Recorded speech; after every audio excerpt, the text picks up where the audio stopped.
નમસ્કાર વિદ્યાર્થી મિત્રો, આજે તારીખ 26મી ફેબ્રુઆરી એટલે કે શિવરાત્રિ અને કાલથી 27મી ફેબ્રુઆરીથી આપણી ધોરણ 10 અને 12 બોર્ડની જે પરીક્ષાઓ ચાલુ થઈ રહી છે. તો મિત્રો, એ પરીક્ષાઓ આપતા પહેલાં શું શું વસ્તુનું આપણે ધ્યાન રાખવું જોઈએ એ માટેનો આ વિડીયો છે. તો શરૂઆતથી માંડીને અંત સુધી આ વિડીયોને આપ નિહાળજો તો કોઈ પણ પ્રશ્ન તમને રહેશે નહીં. સૌપ્રથમ મિત્રો, આપણે વાત કરીએ કે તમામ વિદ્યાર્થીઓએ પોતાની હોલ ટિકિટની 2 ઝેરોક્ષ કાઢીને રાખવાની રહેશે. ત્યારબાદ છે ઓરિજિનલ હોલ ટિકિટ ફાટે નહીં, ખોવાઈ ના જાય એનું પૂરતું આપણે ધ્યાન રાખવાનું રહેશે. ઝેરોક્ષ વાલીને મળે એ રીતે આપી રાખવી. આકસ્મિક સંજોગોમાં ઝેરોક્ષ પર સહી સિક્કા કરાવીને આગળ ઉપયોગમાં આપણે એને લઈ શકીએ. પરીક્ષા વખતે દરેક પેપરમાં હોલ ટિકિટમાં જવાબ વહી નંબર લખવા અને સુપરવાઇઝરની સહી ભૂલ્યા વગર કરાવી લેવાની રહે છે. મિત્રો, ક્યારેય આપણે ભૂલવાની નહીં આ વસ્તુ. પરીક્ષા સ્થળ પર સમયસર પહોંચી જવું. અપડાઉનવાળા વિદ્યાર્થીઓએ જલ્દી ઘરેથી નીકળી જવું એટલે પરીક્ષામાં આપણે મોડું ન પડે. આગળના દિવસે સ્થળ પર જઈને પોતાની બેઠક વ્યવસ્થા જોઈ આવવાની રહેશે. એટલે કે મિત્રો, આજે 26મી ફેબ્રુઆરી છે એટલે આજે દરેક સ્કૂલમાં જ્યાં આપણો નંબર હોય એક દિવસ પહેલાં એટલે આજે આપણે જોઈ લેવાની રહેશે. ત્યારબાદ છે કે પોતાની જગ્યા પર શાંત ચિત્તે બેસવું, ઊંડા શ્વાસ લઈ મન શાંત કરવું, વાતો કરવી નહીં, વધુ પડતી હલનચલન કરવી નહીં.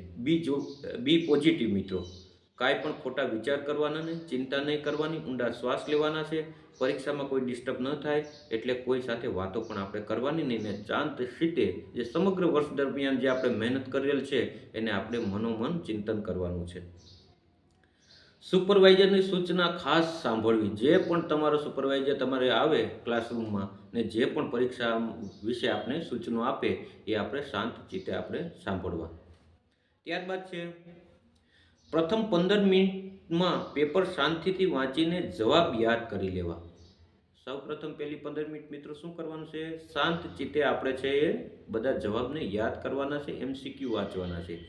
MCQ વાંચીને શાંતિથી વાંચવા, શબ્દો પર ધ્યાન આપવું. MCQના જવાબ પેપરમાં ટીક કરવા નહીં તો કોપી કેસ ગણાશે. અન્ય કોઈ લખાણ પેપર પર લખવાનું રહેશે નહીં.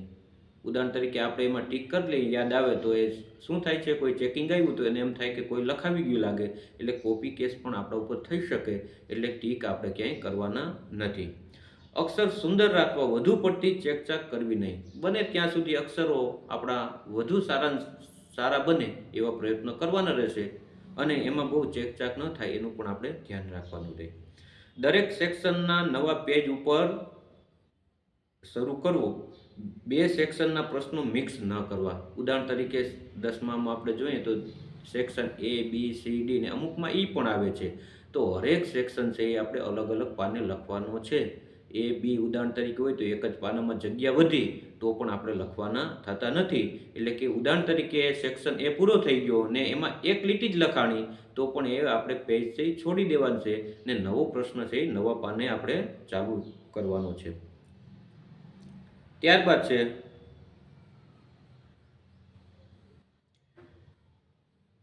ત્રણ પેન લઈ જાવી, એક પેન્સિલ, ઇરેઝર, શાર્પર,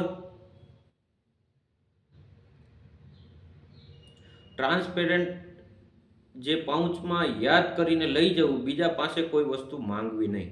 જે આપણે વસ્તુ જરૂરિયાત હોય, ઉદાહરણ તરીકે 3-4 પેન છે, 2-3 પેન્સિલ છે, ઇરેઝર છે, શાર્પર છે, 2 સ્કેલ છે, પછી ટ્રાન્સપેરન્ટ પાઉચમાં એટલે આજુબાજુ આમ જોઈ શકાય એવા પાઉચમાં આપણે લઈ જવાનું છે ને ત્યાં કોઈ પાસેથી આપણે માગવાનું નથી.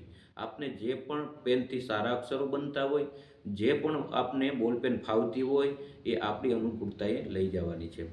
દરેક પ્રશ્ન લખાઈ જાય એટલે એને પેપરમાં હલકી ટીક કરતા જાઓ, હલકી ટીક કરી દેવાનું, બરાબર? એટલે આપને ખ્યાલ પડે કે આ પ્રશ્ન લખાઈ ગયો છે એટલે બીજી વખત ન લખાય. છેલ્લી 15 મિનિટમાં ક્રોસ ચેક કરો કે કોઈ પ્રશ્ન લખવાનું છૂટી તો નથી જતો ને, બાકી હોય તો પૂર્ણ કરો. ત્યારબાદ છેલ્લી 15 મિનિટ મિત્રો આપણે શું કરવાનું છે? બધા પ્રશ્નોને જોઈ લેવાના છે કે પ્રશ્ન section A, B, C, D, E બધાય લખાઈ તો ગયા ને, ભૂલથી કોઈ છૂટી તો નહીં ગયો ને, અને જો છૂટી ગયો હોય તો એને આપણે લખવાનું રહેશે. બારકોડ સ્ટીકર અને ખાખી સ્ટીકર યોગ્ય જગ્યાએ લાગેલા હોવા જોઈએ. બારકોડ સ્ટીકર સુપરવાઇઝર જાતે લગાવશે.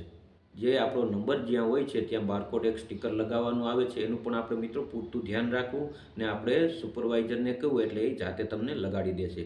છેલ્લે લખેલ પેજની સંખ્યા સુપરવાઇઝરને લખાવી દેવાની રહેશે. પરીક્ષા બાદ પેપર પર ચર્ચા ન કરતા આગળના પ્રશ્નની તૈયારી કરવી. કોઈ પ્રશ્ન ન આવડે, છૂટી જાય તો તેની અસર બીજા પેપર પર ન પડે એનું ધ્યાન રાખવાનું છે.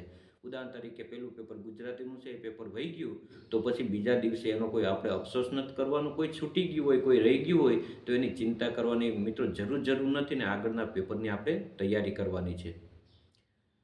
તમારી કરેલી આખા વર્ષની મહેનત રંગ લાવશે, પોતાના પર વિશ્વાસ રાખો. મિત્રો આટલું આપણે કરશું, થોડું ઘણું જો આપણે ધ્યાન દીધું હશે ને આટલી વાતોનું આપણે ખાસ ધ્યાન રાખશું, જેવી રીતે MCQ વાંચશું, આપણે શાંત ચિત્તે પ્રશ્નો વિચારી સમજીને લખશો આપણે, તો લગભગ કોઈ વિદ્યાર્થી એવા નહીં હોય કે નાપાસ થશે. એટલે તમારી કરેલી આખા વર્ષની મહેનત રંગ લાવશે, પોતાના પર વિશ્વાસ રાખો. તો મિત્રો આટલું આપણે રાખશું બોર્ડના પેપરમાં ધ્યાન, તો અવશ્ય આપણે સફળ થશું. ને આ વિડીયો તમને સારો લાગ્યો હોય તો તમારા બીજા મિત્રોને પણ બતાવો અને શેર પણ જરૂર કરજો. તમામ મિત્રો જે ધોરણ 10 અને 12ની બોર્ડની પરીક્ષા જે આપવા જઈ રહ્યા છે એ તમામ મિત્રોને all the best of luck. Thank you મિત્રો.